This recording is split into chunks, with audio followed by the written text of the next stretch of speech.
দেখো আমি শতকরা থেকে এখানে প্রথম একটা প্রশ্ন নিলাম, যদি কোনো একটি সংখ্যার 40%-এর মান 200 হয়, তবে একই সংখ্যার 70%-এর সমান কি হবে?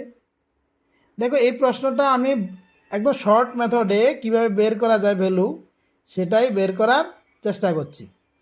40%-এর মান 200 বলেছে, তা আমি লিখলাম যে 40% যে কথা 200 একই কথা, ঠিক আছে।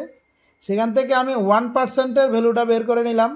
তাহলে 1% কত হবে? 40 দিয়ে 200কে ভাগ করে দাও, 5। তোমাকে জিজ্ঞেস করেছে 70%-এর মান কত, তা 70% ইকুয়াল টু কী হয়ে যাবে? 5-এর সঙ্গে 70 গুণ হয়ে যাবে। তো 5 সাথে কত আসলো?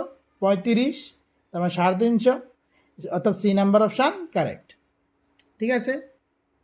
দ্বিতীয় প্রশ্ন, কোনো একটি সংখ্যাকে পরপর দুবার 20% করে বাড়ালে সংখ্যাটি মোটের উপর শতকরায় কত বাড়বে?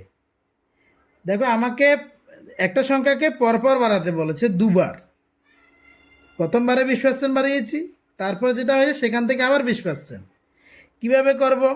দেখো এই ধরনের প্রশ্নগুলোর জন্য আমাকে একটা টেকনিক মনে রাখতে হবে, সেটা হলো পার্সেন্টেজ যা দেওয়া আছে, মনে করো দুবার বলেছে, তাই x plus y plus x into y by 100, এই সূত্রটাকে আমরা ইউজ করব, ঠিক আছে।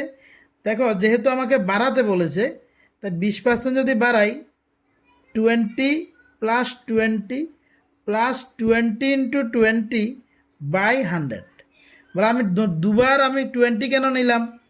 তা আমি 20% করে বাড়াতে বলেছে দুবার, তাই 20 দুবার লিখেছি। যদি বলতো একটা 10%, একটা 20%, তাহলে এক জায়গায় 10 লিখতাম, এক জায়গায় 20 লিখতাম, বাস হয়ে গেল। দেখো এবার জিরোতে জিরো কাটা, এই জিরোতে এই জিরো কাটা, 20 20 প্লাস করলে আসলো 40, 40 প্লাস 2 দুগুণে 4, তাহলে 40 প্লাস 4 করলে আসলো 44%, ঠিক আছে। এই 44% এসছে মানে কি, অর্থাৎ সেটা মোটের উপর 44% বাড়বে, যেটা